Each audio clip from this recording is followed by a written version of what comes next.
Alien Commander Ekis held the primitive human weapon, an AK-47, in his spindly hands, his expression a mix of amusement and disdain. The cold metal stung his skin, and he couldn't help but laugh at the simplicity of the device. To him, it was a glorified slingshot, a toy compared to the advanced energy weapons of his people. The setting was the Grand War Council of the Egots, a gathering held on a comet orbiting a majestic blue star. The room was filled with the elite of his race, their sleek, torpedo-like bodies reflecting the celestial light. Ekis, standing tall and proud, was the center of attention. "The humans, these apes of Earth, are feared across the stars," Ekis began, his voice dripping with condescension. "But look at this." He dangled the AK-47 mockingly. "This is what they used to fight. It's pathetic." The expansive one, the supreme leader of the Egots, sat on her elevated podium, her simple yet regal crown glinting in the star's fading light. She was the epitome of authority and ambition, and her presence commanded absolute respect. Ekis knew that to impress her and the council, he needed to belittle humanity and their technological capabilities. The room was silent, every eye on Ekis as he continued his theatrical display. He relished the moment, basking in the superiority of his race. "These humans," he sneered, "are hiding behind glorified slingshots. We must relieve them of their own awful existence." With a final flourish, he tossed the AK-47 to the ground, its cold bounce echoing his contempt. The decision was made. The Egots would invade Earth, confident in their impending victory over the primitive species. Ekis stood before the War Council, the AK-47 now lying discarded at his feet. "These humans are nothing more than simple creatures," he declared, his voice filled with arrogance. The council members, tall and slender beings, nodded in agreement. The expansive one, with a slight nod of her own, signaled her approval. "We have been sent to scout their capabilities," Ekis continued, "and I assure you they are no match for us. Their weapons are laughable, their tactics primitive. It is time we cleanse the galaxy of their presence." The mission was clear. The Egots, proud and powerful, would descend upon Earth and claim it as their own. Ekis envisioned the glory that would come with leading such a conquest. He would be celebrated, his name etched in history as the commander who rid the galaxy of the human scourge. The expansive one, driven by the ambition to expand their empire, saw this as a perfect opportunity to solidify their dominance. "Prepare the fleet," she commanded, her voice echoing through the council chamber. "We shall show these humans the true power of the Egots." As the council dispersed, Ekis couldn't help but feel a surge of excitement. He had always prided himself on his ability to lead, and this mission was his chance to prove his worth. The humans, in his eyes, were nothing but an obstacle to be crushed. The Egots' advanced technology and superior intellect would easily overpower the primitive Earthlings. The invasion fleet, a grand assembly of sleek, deadly ships, was prepared for launch. Ekis stood at the helm, his confidence unwavering. "We will show them no mercy," he vowed to his crew. "They will bow before us or be destroyed." The fleet launched, cutting through space with precision and speed. As they approached Earth, Ekis imagined the chaos and fear that would grip the human population. He could almost taste the victory that awaited them. Little did he know, he was about to face a reality that would challenge everything he believed about humanity and their so-called stupid weapons. Ekis's motivations were clear. He sought glory and recognition, driven by a deep-seated belief in his own superiority. The expansive one, on the other hand, was motivated by the desire to expand their empire and secure their place as the dominant race in the galaxy. Both underestimated the resilience and determination of humanity, a mistake that would soon become apparent.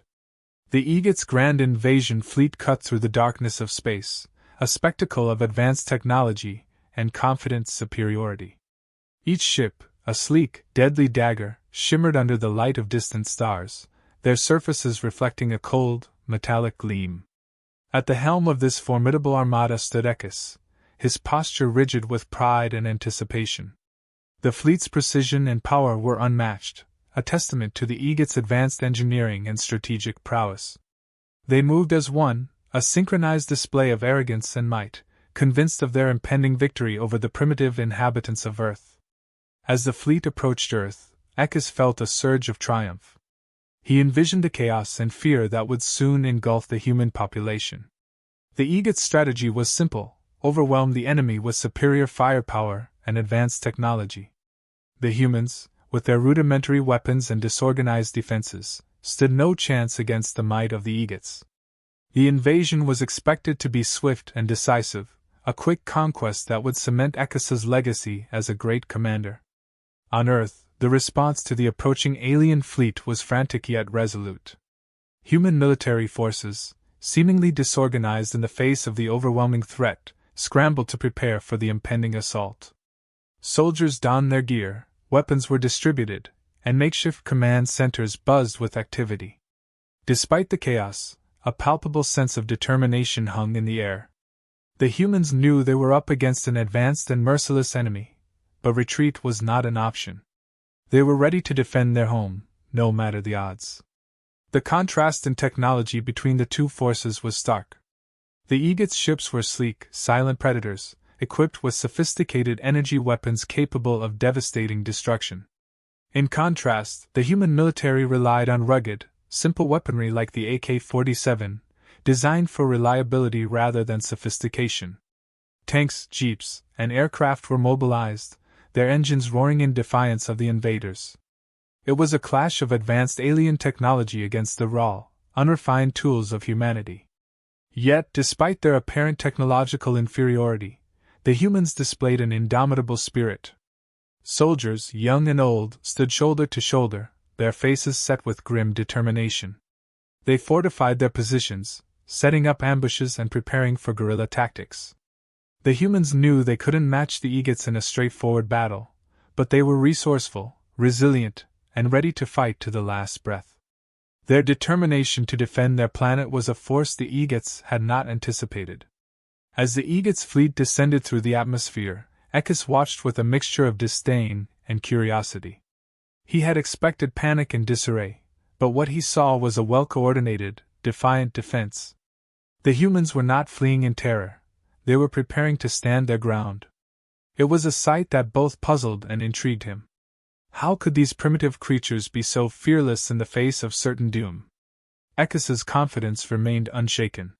He believed that the humans' determination, while commendable, would ultimately prove futile against the superior firepower and advanced tactics of the Eagles.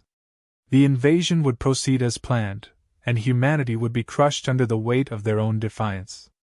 But as the first shots were fired and the battle began, Ekis would soon learn that the human spirit was a formidable weapon in its own right, one that could not be easily extinguished. Ekis and his elite troops landed on Earth, eager to confront the supposedly primitive humans. They encountered a small group of soldiers led by James, a seasoned commander with a calm and collected demeanor. As Ekis advanced, he was taken aback by James's lack of fear. The human commander stood resolutely, his eyes steady and unyielding. "Name's James," he said, introducing himself with a curt nod. Ekis sneered at the formality, but there was something in James's gaze that unsettled him. Without wasting time, James signaled his men to take positions. The humans, armed with their AK-47s, moved with precision and purpose, their faces set with determination. Ekis watched as the human soldiers opened fire. The AK-47s, though primitive in his eyes, proved devastatingly effective. Bullets tore through the air, hitting their marks with lethal accuracy.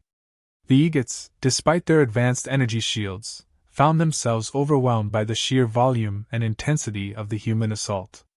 The rugged simplicity of the AK-47s allowed for rapid, relentless fire, cutting down Eagles with brutal efficiency. Ekis stood in stunned silence, witnessing the brutality and efficiency of human warfare. The Eagles, who had expected an easy victory, were now suffering heavy losses. The battlefield was a chaotic mix of shouts, gunfire, and the acrid smell of burning machinery. Ekis saw his troops falling around him, their sleek, torpedo-like bodies no match for the relentless hail of bullets. The Eagles' advanced technology, which had always been their strength, now seemed inadequate against the ferocity of the human soldiers.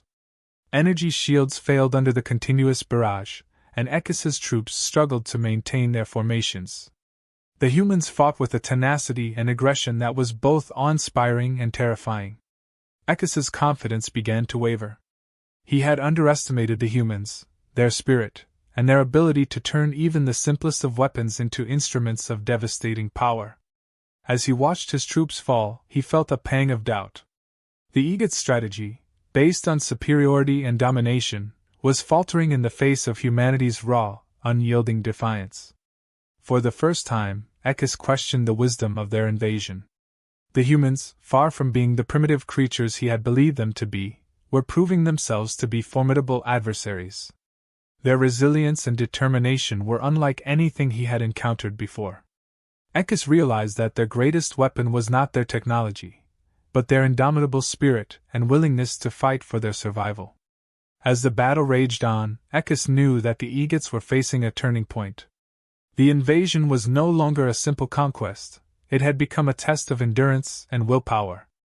The humans were not just defending their planet, they were fighting with a passion that defied all logic and reason. Ekis understood that the Eagles needed to reassess their approach if they were to stand any chance of victory. Ekis's doubts grew stronger with each passing moment. The Eagles' advanced technology, their pride and arrogance, had blinded them to the true strength of humanity. Ekis saw that the humans' ability to adapt, to use their so-called primitive weapons with devastating effect, was a testament to their ingenuity and spirit. The Eagles had underestimated their enemy, and now they were paying the price. As the first encounter drew to a close, Ekis retreated, his mind racing with the implications of what he had witnessed. The humans were far more than he had ever imagined, and their spirit was a force to be reckoned with. Ekis knew that the Eagles were in for a long and brutal fight, one that would test their limits and challenge their very understanding of warfare. The battle for Earth had only just begun, and Ekis was no longer certain of its outcome. Faced with mounting losses and the tenacity of the human resistance, Ekis ordered an all-out assault on human positions. The Eagles, determined to crush the human spirit, deployed their most advanced weapons and tactics. Energy cannons hummed to life, releasing devastating beams of destruction, while precision drones scanned the battlefield for strategic targets. Ekis believed that overwhelming firepower and superior technology would finally break the humans' will to fight. However, the humans were prepared. They countered the Eagles' assault with guerrilla warfare, employing ambushes and relentless attacks. Utilizing the terrain to their advantage, small squads of human soldiers launched surprise offensives, striking swiftly and then disappearing into the landscape. Their knowledge of the local environment, combined with their ferocious resolve, created chaos among the Eagles. Despite the aliens' technological edge, the humans' adaptability and cunning turned the tide of battle. The struggle escalated into a brutal, chaotic conflict. The battlefield was a scene of carnage, with explosions and gunfire erupting from all directions. Both sides suffered immense casualties, but the humans fought with unmatched tenacity.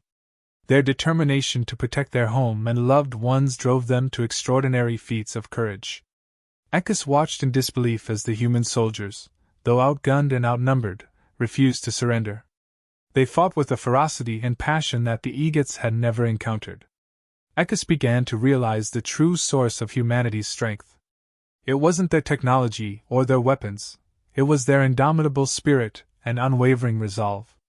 The humans' willingness to fight to the bitter end, their ability to find strength in the face of certain defeat, made them a formidable adversary. This was not a battle of machines, but a clash of wills, and the humans were proving themselves to be unparalleled in their determination. Wounded and defeated, Ekis found himself on the ground, surrounded by the aftermath of the brutal conflict. As he looked around at the devastation, he reflected on the true power of humanity. He realized that he had severely underestimated the humans, their spirit, and their will to survive.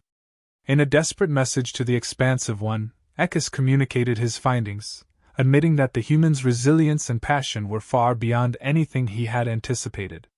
"Their weapons are primitive, yes," Ekis reported, his voice filled with a newfound respect. "But it is their spirit, their unyielding determination that makes them truly formidable. We have underestimated them." The Expansive One, upon hearing Echos's report, was furious yet humbled. The Egots had failed to conquer the humans, and the cost had been tremendous. Realizing that continuing the invasion was futile, she ordered a full retreat. The once proud fleet, now battered and broken, began to withdraw from Earth's atmosphere. As Echos boarded his ship, he glanced back at the battlefield. Amidst the ruins, he spotted James, the human commander, standing resolute. Their eyes met for a brief moment, and Echos gave a respectful nod. James returned the gesture, acknowledging the mutual respect that had formed between adversaries. With the Egots retreating, the humans celebrated their hard-won victory. Despite the heavy losses, their spirits were high. James and his men were hailed as heroes, their bravery and leadership praised by all. The battlefield was littered with the remnants of the fierce struggle, a testament to the incredible resilience and strength of the human spirit. The story concluded with a reflection on humanity's indomitable spirit. The humans had faced a technologically superior enemy and emerged victorious, not because of their weapons, but because of their determination and willpower. Their ability to stand firm in the face of overwhelming odds, to fight for their survival with unwavering resolve, was their greatest weapon. The Egots had learned this lesson the hard way, and it was a story that would be remembered for generations to come. Humanity's true power lay not in their technology, but in their relentless spirit and their capacity to find strength and purpose even in the darkest of times.